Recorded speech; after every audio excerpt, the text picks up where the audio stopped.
In this video, we're going to see how to hedge a specific position using interest rate futures contracts. And I'm going to go through the example that's in the notes that starts towards the bottom of page 3 of those notes with the notes titled Interest Rate Forwards Futures. And it might say futures options as well, but we're not going to be getting into futures options.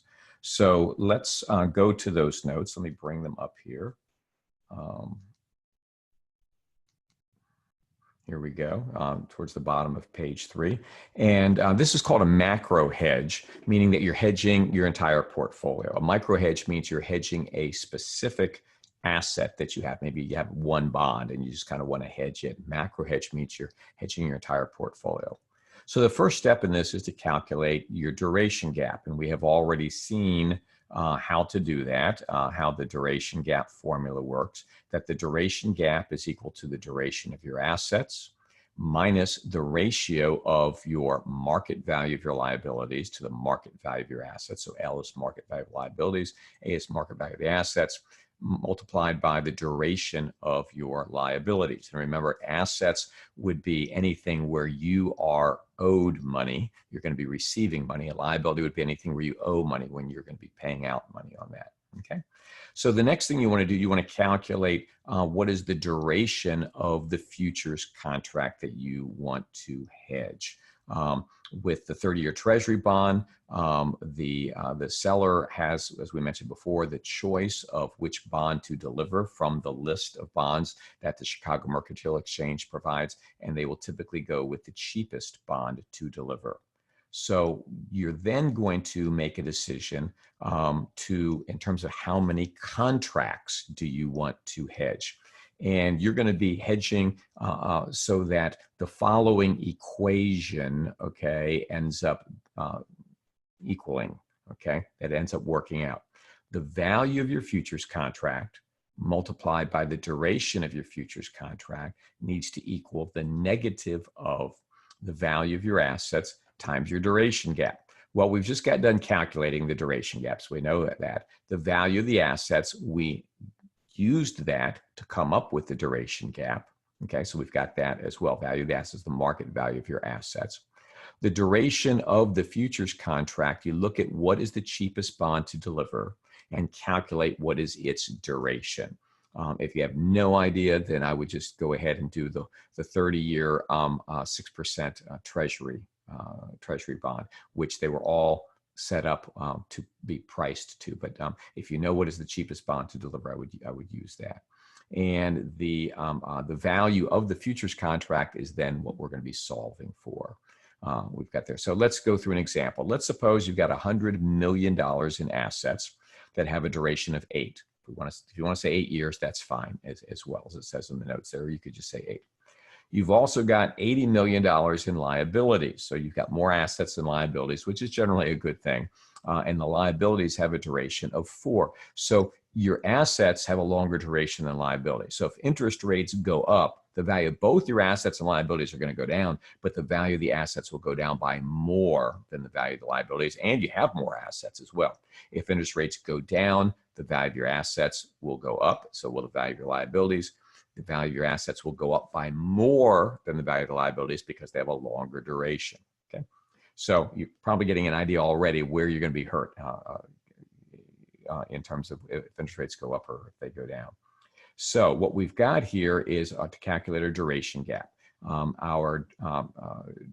We've got the duration of our assets is 8 minus the ratio of liabilities to assets, 80 million to 100 million, times the duration of our liabilities is 4.5.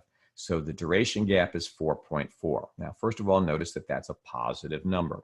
We already learned if you have a positive duration gap, you're going to be hurt if interest rates go up because both your assets and liabilities go down, but the assets go down by more than the liability.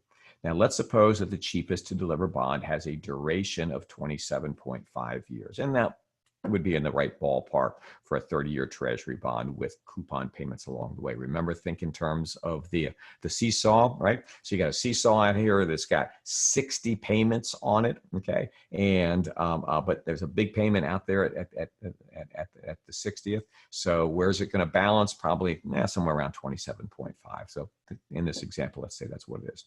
So first thing is, what we want to know here is how many contracts do you want to use to hedge? And do you want to go long or do you want to go short? Do you want to be buying the treasury bonds or do you want to sell the treasury bonds? Okay. Well, first of all, what we want to do is we want to satisfy this equation right there. Okay. We want to solve it for value of the futures contract. So the value of the futures contract times the duration of the futures contract. Duration of the futures contract, we already saw, was 27.5. We established it right there.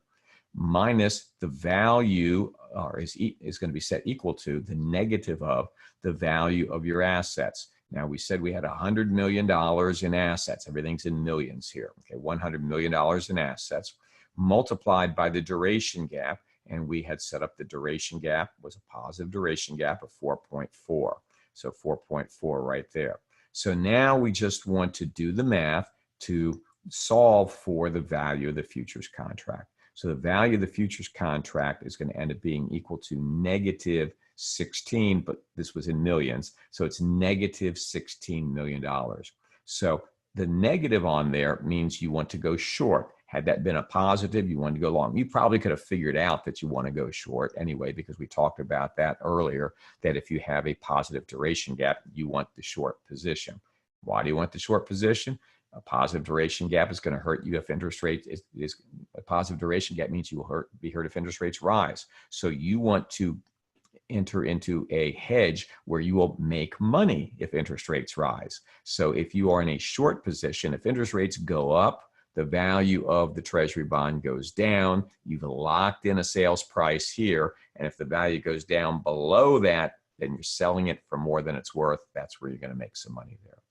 So what you want to do is you want to go short, okay, a value of $16 million. Now we know that each contract is for one $100,000 treasury bond, right? So at one contract being $100,000, you've got to sell 160 contracts. If you go on the short end with 160 contracts, you'll be exactly hedged.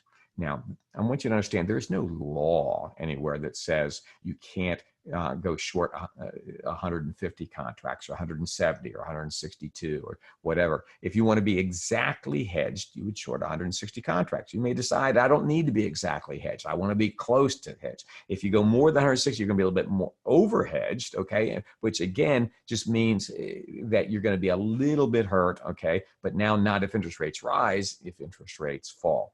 But you know, when it comes down to it, it's your choice what you want to do. But what we're learning here, okay, is how many contracts you would need to short if you are going to exactly hedge. So what happens now if you go short 160 contracts, if interest rates do indeed go up, you're losing money, okay, in your base business, okay? But the amount of money you are losing in your base business, you are going to exactly offset that by making that much money on the futures contract. However, works both ways. If interest rates don't rise, if interest rates fall, then you would be making money with your positive duration gap in your basic business. And unfortunately, you're going to, whatever money you'd be making there, you're going to lose that amount of money on your futures contract. So your futures contract is kind of locking you in. It eliminates the possibility of making money, okay, but it also eliminates the possibility of losing money. And that's what you want to do is you want to eliminate that variance that is there. But understand, okay, you're eliminating the possibility of the good while you're eliminating the possibility of the bad. Because a lot of times people come into these things and they say, okay, I'm going to go short these contracts. And it turns out interest rates didn't rise, interest rates fell. And they said, oh, this was just bad advice. No, it wasn't bad advice. In the same way, if you buy car insurance, I know it's required, but let's forget it's required. Suppose you buy car insurance this year and you don't get into a car accident. You say, oh, darn it, what a big mistake that was to buy the car insurance. It was wasted money. I didn't have a car accident. No, because you didn't know at the beginning of the year whether you're going to have a car accident or not. So you bought the car insurance because there was that possibility. The same thing is true here. You didn't know, or presumably you don't know what's going to happen to interest rates. And you say, well, if the interest rates go up, I'm going to really be hurt in my base business. So I'm going to go short these contracts to protect me if that happens, understanding that if it goes the other way, I'll wish I hadn't done it, but that's kind of the way things work. Now we're not going to get into it, but there is one way you can have your cake and eat it both. How would you like to be in a situation where you wait to find out if interest rates rise? And then if interest rates rise at the last minute, you go and you short these contracts and you can benefit from that.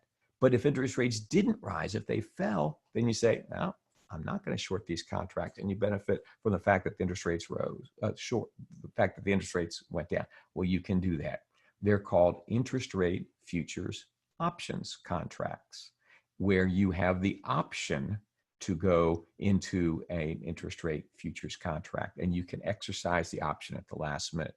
Now, why doesn't everybody do those? Because it costs money in the terms of a premium. You have to buy an option contract. See, remember with the futures contracts, just like with the Girl Scout cookies and the forward contracts, no money is exchanged hands at the start. It doesn't cost anything to go into this. You can do this hedging here at no cost. The only cost is that you might wish you hadn't done it at the end of the story, but it doesn't cost you anything up front for either party, whether you want to go long or whether you go short. However, with options, you do have to pay a premium. You have to pay the person who writes you the option when you buy the option. And but if you own the option, it means that you have the choice of going into the futures contract or not. And in our example here, if rates rise, then you say, oh, I'm going into that futures contract. If interest rates fall, then you say, no, I'm not going into this futures contract. But you had to pay a price to have that option there, as you do with all options. But this is not a class on options. My understanding is that some of you have not yet had a class on options, so it would not be appropriate to go into explaining the details on that. However, it's not a bad idea for you just to understand that the things do exist.